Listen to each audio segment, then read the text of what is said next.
A lot of people ask me why are so many unaccompanied children crossing the Mediterranean Sea. And of course I cannot speak on behalf of all of them, but what many of them have told me is that they just have to flee what they describe as hell in Libya.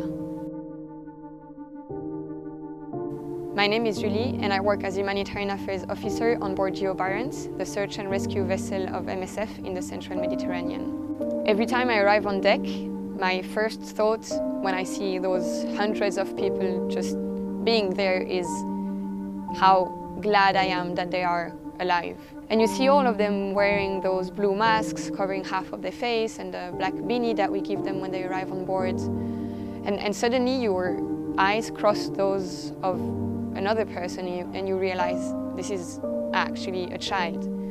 This is a child on a ship and he has just crossed the world's deadliest migration route and he's here without any mother, without any father, without any family member.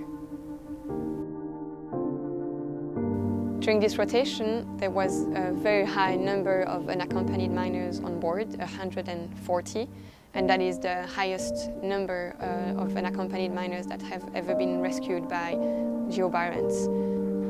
Unaccompanied minors are living and trying to cross the central Mediterranean for many different reasons. I heard many telling me that they're trying to escape from forced enrollment in the army. Some are fleeing from conflict and war. But what definitely all of them have in common is that whatever the reason why they left, they all go through Libya, where they face abuse, extortion, sexual and physical violence. And when we know how extreme it is for adults to try the sea crossing, we cannot imagine how difficult it must be for a child. The younger children, they're on another deck with some of the women as well, and they're just running around, playing, drawing, basically being children.